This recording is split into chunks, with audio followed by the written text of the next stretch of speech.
we know Microsoft has been spending incredible amounts of dollars to win this early AI race. It started with the $10 billion investment in OpenAI.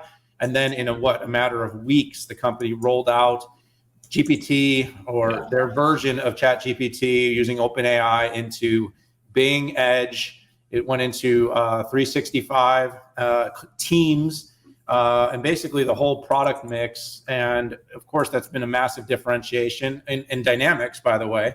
So we just talked about, the attractiveness of potentially having these capabilities inside your tool set. And if you're a Microsoft environment, Microsoft has made it very compelling very quickly by putting this capability, experiment or not, usefully wrong or not, into all of its products at such a fast clip. But here's one thing. Microsoft has single-digit % of the search market right now. During the event you and I went to in early September, the early announcements, or September or February, I'm just making up times now. I'm Danbot GPT. It's okay. You're getting in your 40s, Dan. That happens to us. Memory starts to. Anyway, we went to the event, and one of the things that they did a financial call on that day, and they talked about how it would be worth almost $2 billion a year in revenue for every 1% of search that Microsoft could win in terms of its growth. The first iterations of GPT and ChatGPT and Bing were on the desktop. The thing I said immediately is, what about mobile? Well, that came next.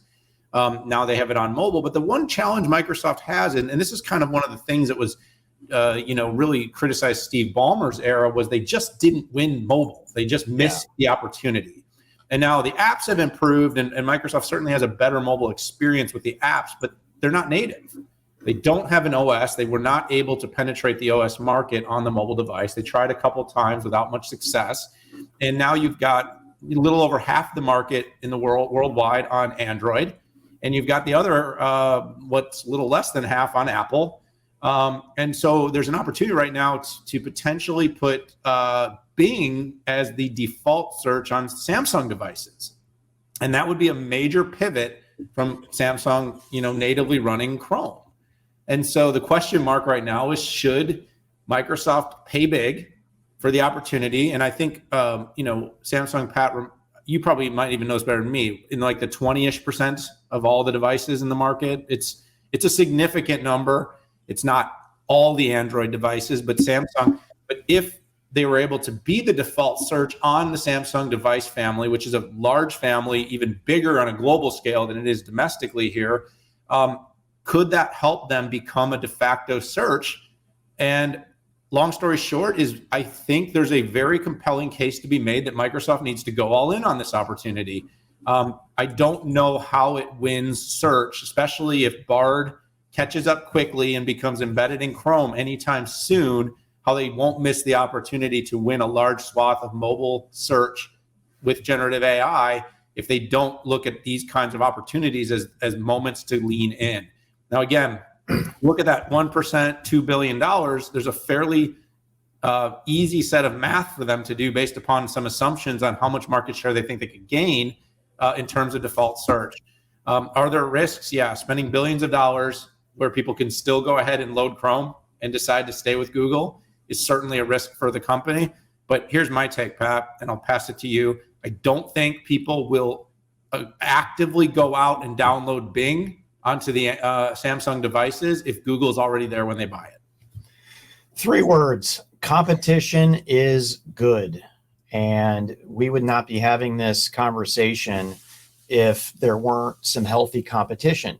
And whether it's innovation, whether it's pricing, having 3 strong players in each market is paramount. I would say we have 2 at this point on the search side, but Google dominates all over the place. We have Apple, who's paying tens of billions of dollars to Google for this, and you have Samsung. I don't know what the math there is, but it would be really interesting to see if this went through. If nothing else, it's either going to lower prices or increase competition.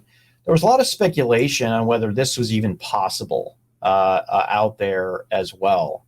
There's this thing called Google Mobile Application Distribution Agreement, which says that Chrome and Google search needs to be the default.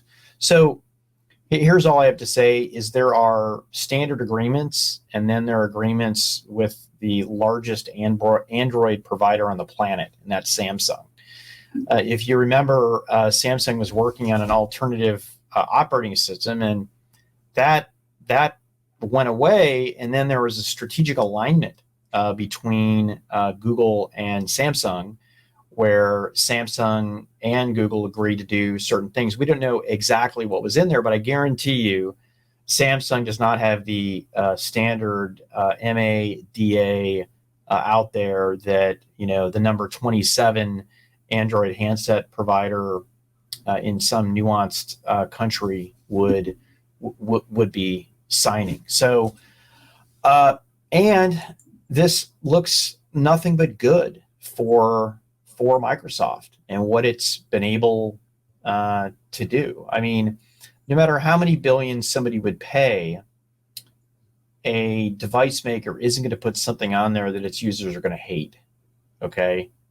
So I'm going to leave it there, Daniel, but competition is good, and this is good for Microsoft.